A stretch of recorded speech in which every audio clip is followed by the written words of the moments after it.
Continuing with the invisible hand,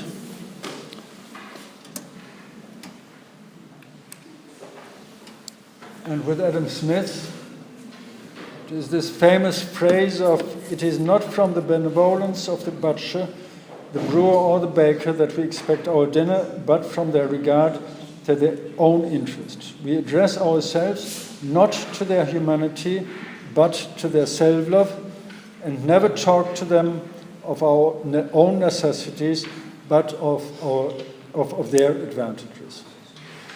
This links to what you read, or what I asked you to read, Friedrich Engels on socialism, where he talks about the incompatibility of the capitalist system with the feudal system.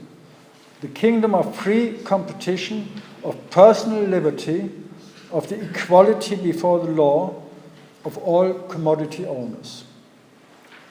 So this issue of the invisible hand is very much bound to the establishment of the individual responsibility, of the individuals acting. There shouldn't be any regulation in these terms. It should be the free individual. And this kind of freedom means as well responsibility to him or herself. This is exactly the issue of wage labor. We mostly think about this individual progress of the entrepreneur acting in his own or her own interest and making profit, aiming on increasing profit gain. The same mechanism is there for the wage labor. It is the individual who depends on wage labor because this is the source of income.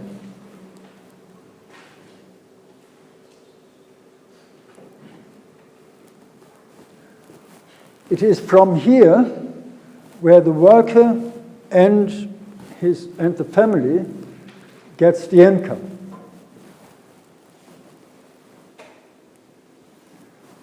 Then we find this being free in the twofold sense. Being free in the twofold sense means, on the one hand, you are not owned as the slave. The slave is not free. He is property, or she is property, by the slave owner. There is no freedom. And whatever the moral standards are, whatever the rights of the slave holder are or slave owner are, may be different. But at least the slave does not have any control over his or her life. It is not about being allowed to kill my property. Sometimes it was allowed. Some slaves actually have had a splendid life, especially in Greece, ancient Greece, because they have been considered to be valuables to their owner, and you don't destroy your valuables. So it is not about the moral standard, but it's about the control. Important when it comes to many discussions today, when we find appeals to moral, behave in a moral way, accept the ethical standards, be responsible to somebody else. This is not the issue. The issue is the structure behind it and who has finally the control. Free in a twofold sense means the second freedom is about something different. And this is about not owning, being free from ownership of means of production. Of course, you see immediately it goes hand in hand. But structurally, there are two different things. The one is not being owned, and the other is not owning. Two different things, sometimes difficult to understand them, because they are linked to each other, are depending on each other. Socialization of production is linked to both in terms of exactly wage labor. I'm not working for myself, I'm not owned anymore, but it is about being brought together in the enterprise under one roof, in the extreme case, firmization, or at least under the leadership of this one capital. Again, something that goes hand in hand, where you see the technical process, the physical process of having one firm, one enterprise, and something that goes on with a social structure then in terms of control.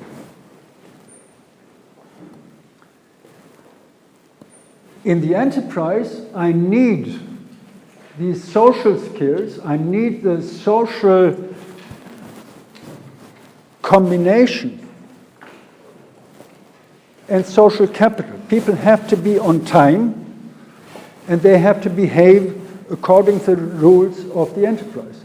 If I have my small workshop, I still have this freedom and can start whenever I want, to some extent. Of course, it is limited because I have to get my stuff to the enterprise, to the person who controls, or to the market. If I don't produce, I don't produce, and there's nothing to be sold. So in this way, I'm not completely free, but I am free in terms of these limitations.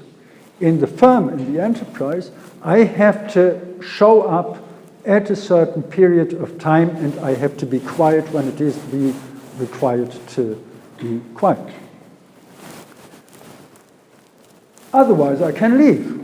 As simple as that. It's the same in the firm as it is in the university.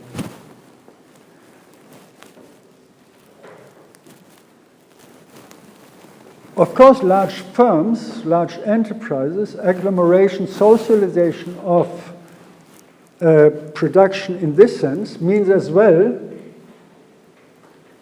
that all these enterprises come together in one place for different reasons. I mentioned this. We find it for a long time. Means of communication. Rivers are means of communication, transport. Administration, even easy access to administration. I want to have access to the government to be able to negotiate things. Again, you see political and economic factors come together, modes of regulation. And cities, in general, are one part of it. It's not only depending on the transport, but what we found, what I said in terms of institutions, firms, economies of scale, being there to make it possible, to make it profitable, because it is easier to communicate inside the firm. That's the same in the city. Raw material is brought there because the infrastructure network is there. The railways goes there and brings the stuff to one place, and then it brings it automatically to the other. I don't need my own rails. Something there very visible, but you have other things as well. Where do you find the best internet coverage? Not in the countryside. most likely. Now there is a problem, and you have to think or keep this in mind as well. Of course, if you have the city, if you have the urban area, you have better internet access, for instance, internet coverage, but as well more people using it. So you see exactly here, in a way, the same mechanism as we saw with concentration and centralization. As more people as there are, as better infrastructure you need. At some stage, the good infrastructure of internet connection, the good transport ways are not sufficient anymore, don't work anymore, so you have to increase them. So you have more people coming into the city because now the equipment is even better. Which means you have to improve it again because more people are using it. And at some stage you should think about new ways, because up to a certain point it's fine to do with private transport, for instance. At some stage it is completely congested and you should think about a metro. Or you should think about a proper bus transport. Socialization. Socialization as well of reproduction.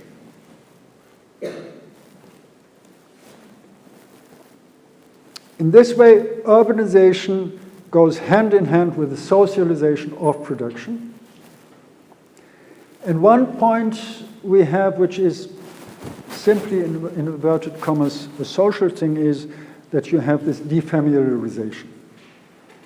The typical traditional household on the farm consisted of a large family, multi-generational family, all contributing in one way or another to the production in different ways, but they did. And you have had the farm workers. They had been part of the family. Not kinship, not relatives, but they had been considered to be part of the family. Meaning there was this caretaking as well, because you are not part of the kinship family, but of this household. I take care of you, because you take care of me in terms of working on my farm.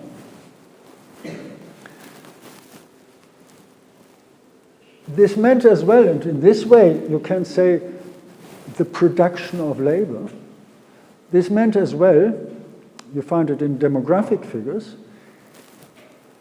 having a large family, meaning in terms of having a large family of many children, this was your old age pension. Now, science is very sober, which meant at the early stages, you have had 15 children, 2 survived, and this was your old age pension. Because 13 passed away before they reached the age. The birth rate, if you look at the birth rate, the fertility rate, and the death rate, early child death rate, it is frightening.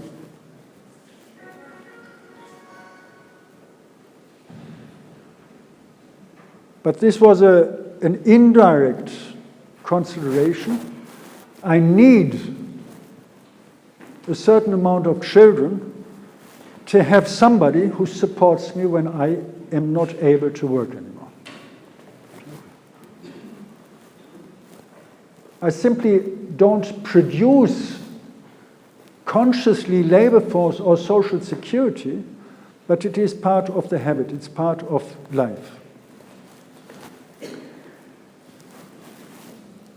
Under these conditions, children are a burden. They cost money. I have to rear them up. And I have to explicitly buy the stuff which was beforehand, it was part of this larger family structure. It was kind of there. It doesn't matter. There you find something similar to economies of scale. It doesn't matter if I feed 10 people on the farm, 20 people on the farm, or 5 people. Of course it matters, but not to this extent as it does in a small accommodation, in a small flat, which I have to share with other workers anyway. Because in many cases you find actually a shift system of sleeping, for instance. Let's assume 8 hours shift work, which means you can use the bed not just once. One is sleeping, one is awake, and one and does something, and one is working.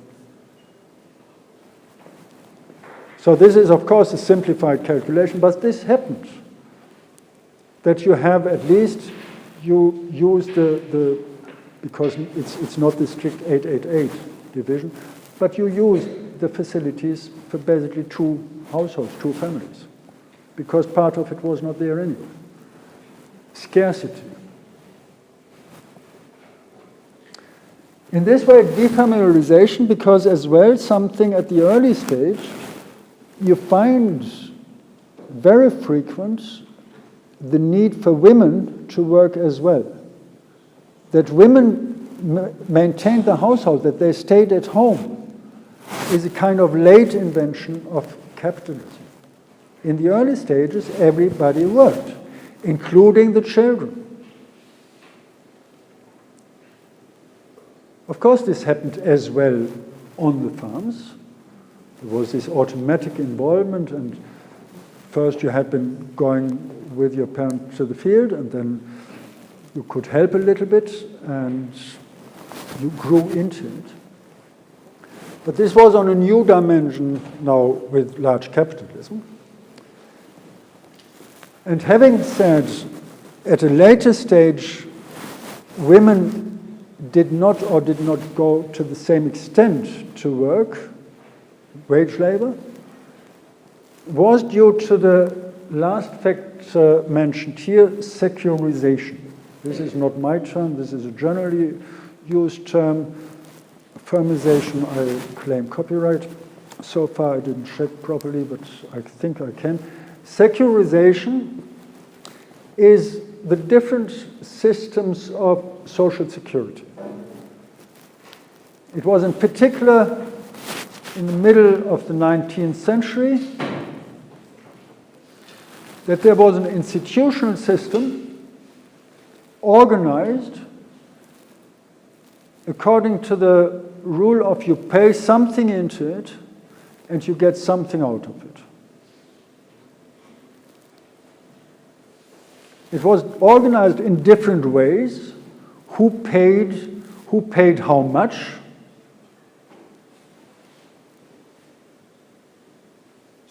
But in general, this was the rule.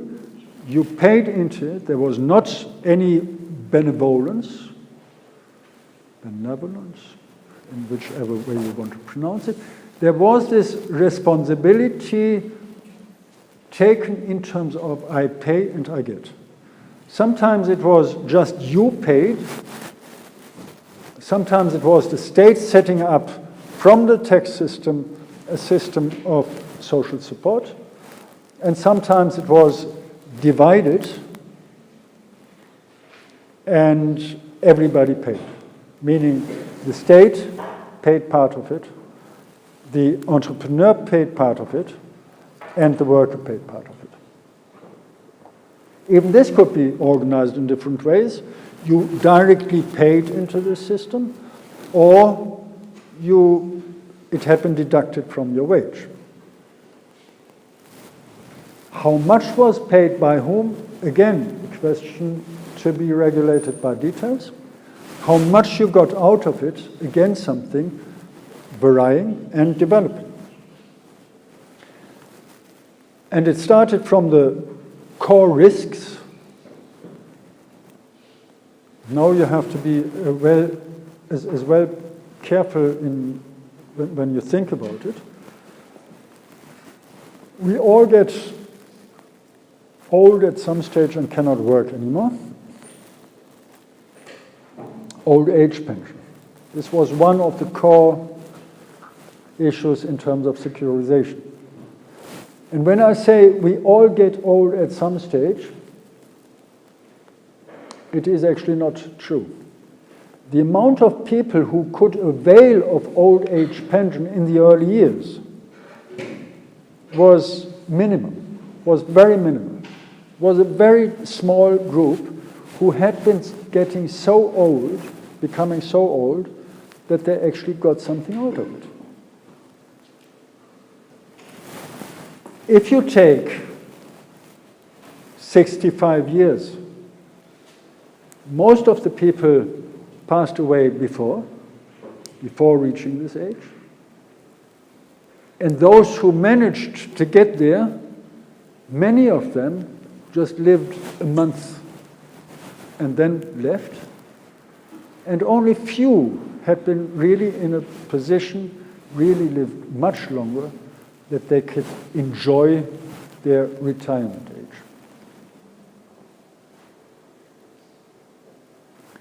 Health issues. Most likely at some stage we get sick and we cannot work. I'm talking about this kind of being ill, being sick, not that I feel a little bit unwell, but being sick and being sick for a longish time. This is causing a problem. I don't have an income. I don't have any family looking after me.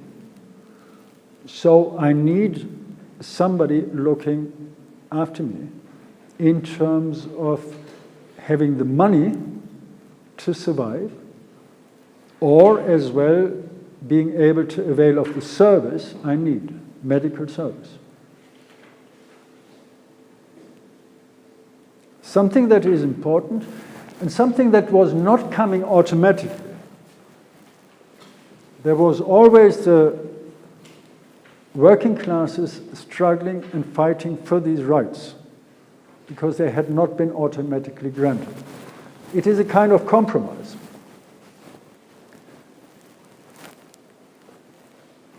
And there you find one fundamental problem of economics, or of the economy,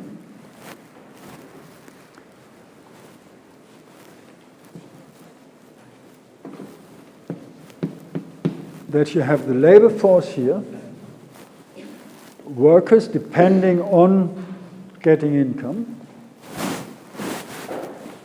and you have the entrepreneurship, the bourgeoisie there, paying. Now, part of the problem is, I need you. There is this dependency because without labor force, without workers, I simply cannot produce. I could in the small workshop with my one tool, but now I cannot anymore. I have machines, there are many employers needed, many laborers needed, so I depend. I mentioned competition is here, but competition is here as well amongst the workers,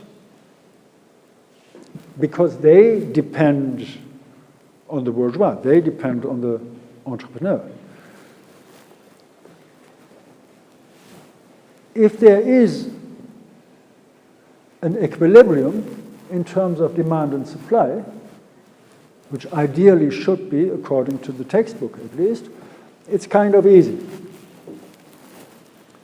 But what not? What if not? You deal with a price for the labor force, labor power, with the wages. And there is as well the question of demographic development. Malthus was one of the people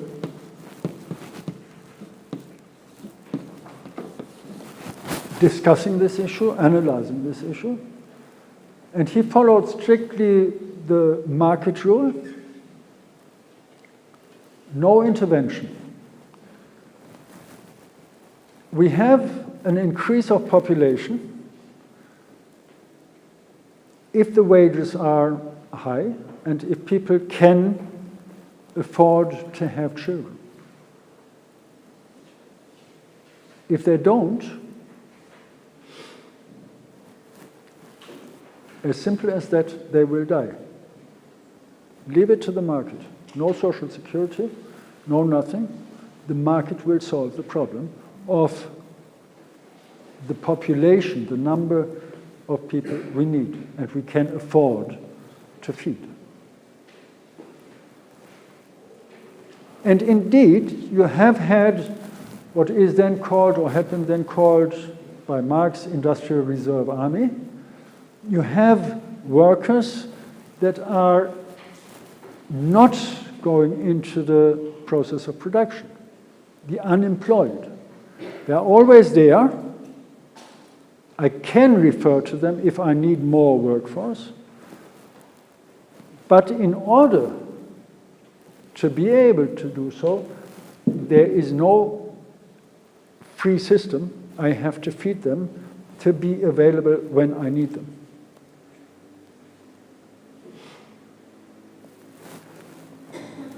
So you have always this conflict, and I said it's a fundamental conflict.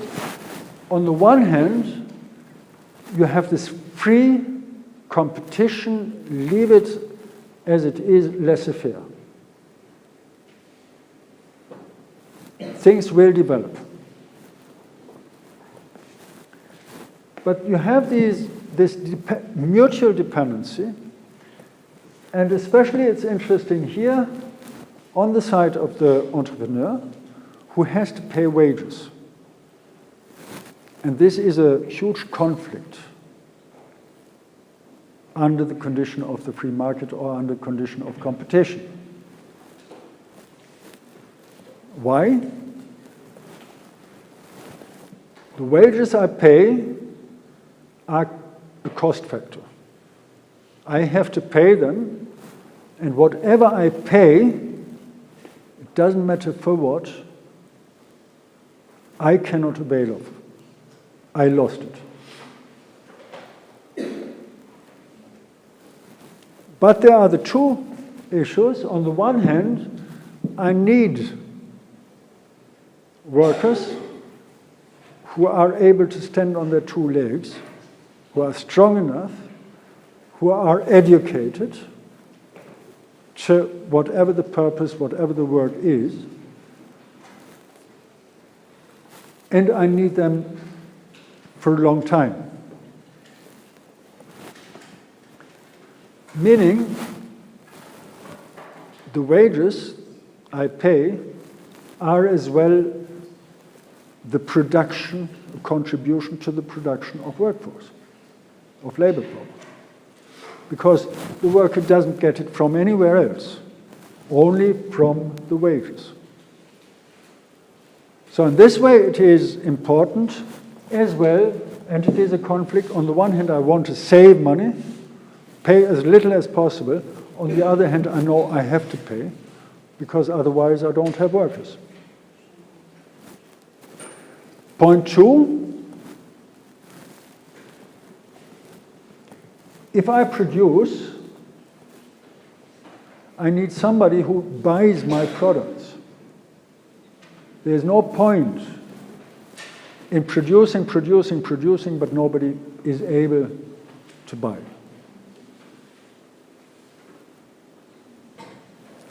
So whatever I pay, the cost here, the expenses, is income here, which can be spent for the products that are produced.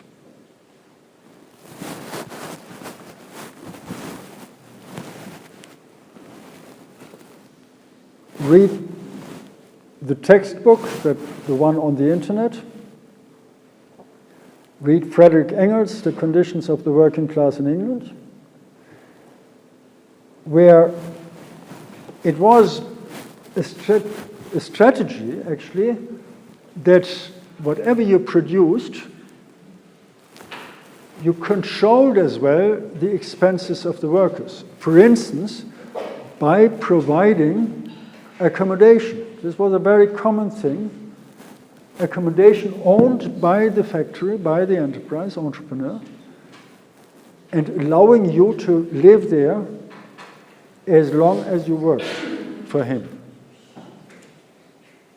It was as well a developed system of shops, the groceries. You didn't go to any shop outside, you could do, but the idea was it's directly linked.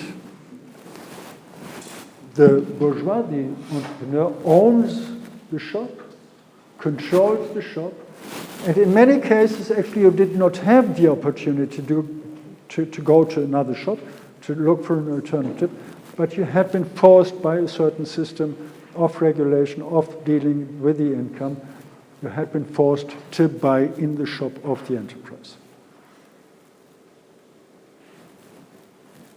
This was an important point where actually then the working class movement had been fighting for the right actually of being individually in control of what of their life. They wanted to have the same freedom, if you want, as the bourgeois claimed. They wanted to be able to go to the market and buy there instead of depending on this one. They wanted to have the choice of not depending, the choice of being able to go to change the employer. Meaning, this was part of the secularization. Unemployment was, of course, a bad thing, but at least it was not with the security system, it was not the complete disaster. For some time at least, you could manage without income. This was paid for by the unemployment benefits. As I said, organized in very different ways when it comes to the concrete issues, but at least a matter of freedom, the twofold freedom, being translated, emerging to this new stage of freedom, of I want as workers to have the same rights as the employer. I want to be able as well to have some security at least that allows me to overcome this one-sided dependency.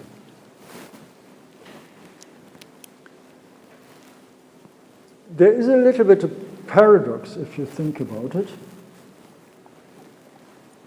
because I mentioned it, the question of collectivities.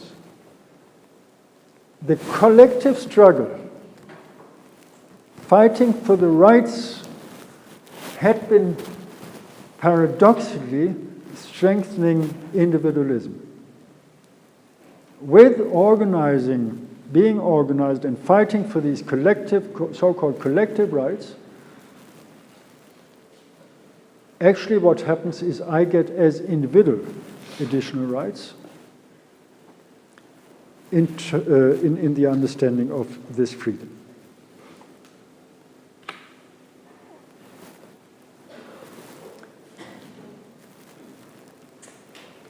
So far we talked about production, the productive system, and capitalism. And talking about capitalism means talking about capital. A very specific form of property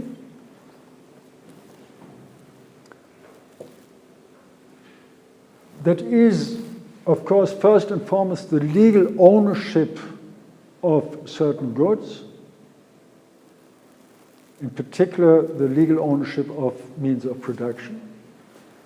But it goes far beyond this.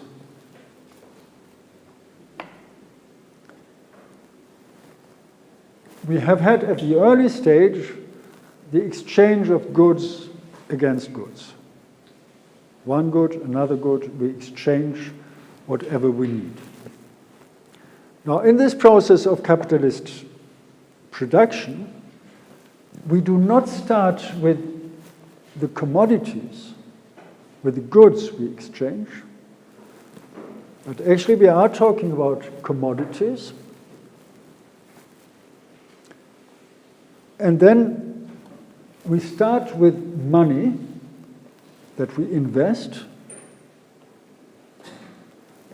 For the money, we purchase the different factors of production. In this way, all is capital. And then we have the capital as part of it. We have the very specific capital invested into machines, tools, buildings. That's the hardware, the core of the hardware, if you want. But we invest as well into land, depending on what we are producing, which sector, and we invest in labor force. So there we have the commodities, even if it's fictional commodities, labor, land. This is where we spend the money, for what we spend the money. And what is important is what happens then, namely the process of production. This is the decisive moment where actually value and then additional value is generated, is created. If I just have the money, it may be nice to have it, nice feeling, gives me, I don't know what, some security possibly, or just the enjoyment of having something. If I invest something of this money, it's fine. But as long as it is not activated, meaning it's not producing, there is no point in it. Only when actually production takes place, something else takes place, the transformation of commodities into more commodities. The creation of value, the productive process. It's not only availing of a new form, but the new form has more value. This is the decisive thing. Otherwise, I won't invest. I invest in something, some productive activities that at the end of the day have more valuable commodities as a result, and then really at the end of the day I have more money. There is, of course, here again this difficulty, the challenge. I have to bring it to the market, onto the market, and I have to sell the products. Something I don't know at the beginning if it works out. This is a risk, of course. It may be a complete flop, complete failure. I invest, I think I make money, but nobody buys it. Lost. Bankruptcy, or just a little bit lost, depending on what and how much you invested.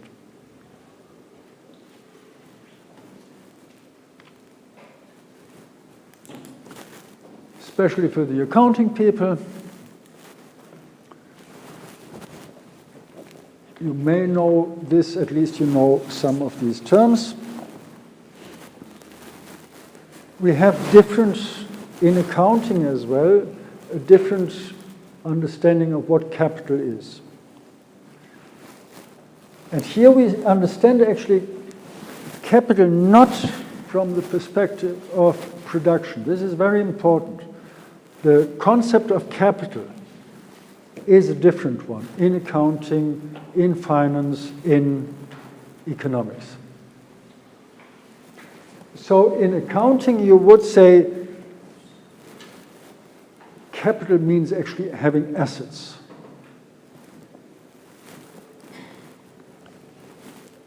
Balancing assets and liabilities, fixed assets, current assets, own capital, net assets, and the bonded capital. What I have, but I kind of gave away, at least for a time. This is very important to make sure, understand the difference between the different terms of the different concepts actually of capital. We are not here talking about productive processes in accounting. We leave this to somebody else. We are actually only interested in the balance. On both sides, at the end of the day, you have to come to a balance. And if you don't, if there is one part of yuan missing, there's something wrong with the balance. As simple as that. That's why I don't understand really these shops when you have to pay, I don't know, 10.05, and you give them 10 and they say it's fine. Of course, it means that there are other mechanisms in the balancing system that you work with it. But in strict sense, it shouldn't be. These 0.05 are missing at the end of the day. Probably because they give somebody else, he pays for neither, or she. So this is important in terms of the concept. It is important as well, and it depends on the fact that capital does not equal money. Capital is this, what is invested, a financial resource used as investment in order to achieve return. If I invest into my pleasure activity of buying something nice or going to the theater, whatsoever, if it's just to enjoy it, it's not investment. Common usage could say, I invest in my special well-being, and I enjoy going out to a concert. This is not investment in our understanding. It is meant I invest in order to get a return. This is why I said, if I actually go to the theater because I invest to say, I can write an article about it, it's part of my education, then it's a different thing. Then I do it not to enjoy it, but to bring return. The second, just briefly, only to stop there, it's invested money that are expected to bring return, meaning this is what happened already. So now you invest into a break.